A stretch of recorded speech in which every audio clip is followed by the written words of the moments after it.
Today, we're heading across Greater Seattle's east side to see where a $1.1 million budget lines up with real neighborhood prices, from Snoqualmie Valley to the suburbs east of Lake Washington. The top pick was not the one we expected at all. When people talk about the east side, they often jump straight to Bellevue, Kirkland, Redmond, or Mercer Island. But once the budget is around $1.1 million, the conversation gets more interesting, because the best matches are not always the names that dominate the spotlight.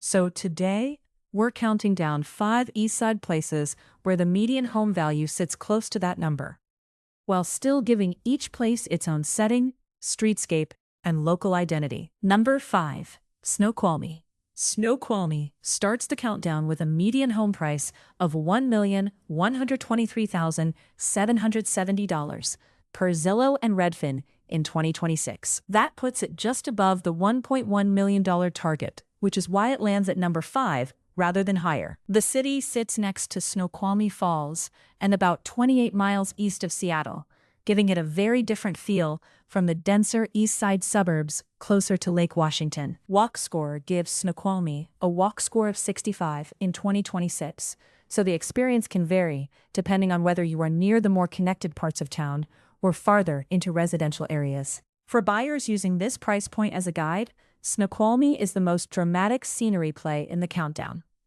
Number 4. Bothell.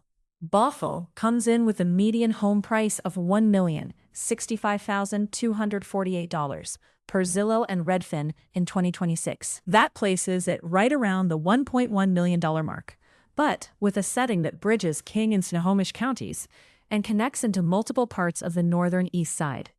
Bothell has a more established suburban center, and Walk Score gives it a walk score of 87 in 2026, the highest walk score. That does not mean every address feels the same, but it does point to a stronger concentration of shops, streets, and daily errands in certain areas. For the east side buyer comparing price to practical location, Bothell brings a lot of everyday structure to the conversation. Number 3. Carnation. Carnation lands at number 3 with a median home price of $1,039,185 per Zillow and Redfin in 2026. It sits in King County at the confluence of the Snoqualmie and Tolt rivers, and it was historically known as Tolt, which gives the city a deeper local story than many people realize. This is one of the clearest examples of the east side stretching beyond the better-known job centers and into the valley communities that still remain tied to rivers, open land, and small-town street patterns. Walk Score gives Carnation a walk score of 65 in 2026, matching Snoqualmie on that measure, while offering a different river valley setting. Around a $1.1 million budget, Carnation stands out for buyers comparing east side price points beyond the usual core suburbs. Number 2. North Bend. North Bend takes the number 2 spot with a median home price of $1,014,601 per Zillow and Redfin in 2026. It sits on the outskirts of the Seattle metropolitan area, in King County, with a 2020 census population of 7,461. So, it has a smaller city scale compared with many east side suburbs. What makes North Bend especially interesting for this topic is how close its median price is to the $1.1 million benchmark, while still being tied to a mountain edge setting. Walk Score gives North Bend a walk score of 74 in 2026, which places it above Snoqualmie and Carnation, though still below Bothell. If the question is where this budget reaches into the eastern edge of the metro, North Bend makes a very strong case. And number 1. Newcastle. Newcastle is the surprise at number 1, with a median home price of $984,229 per Zillow and Redfin in 2026. Among these 5, it is the only one with a median home price under $1 million, while still being an east side city in King County.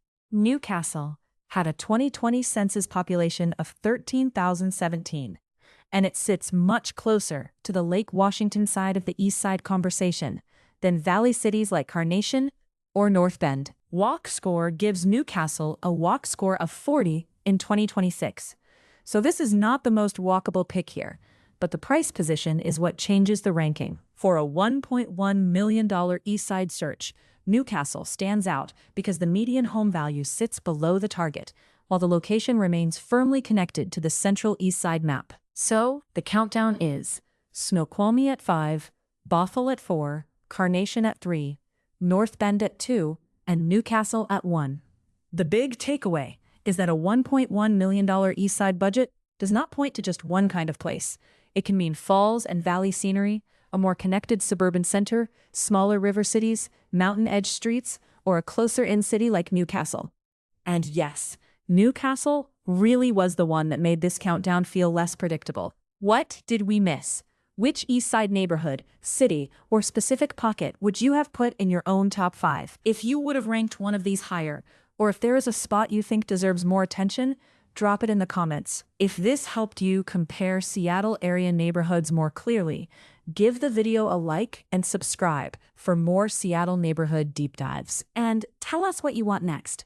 Another price point breakdown, a specific suburb profile, or a head-to-head comparison between east side communities.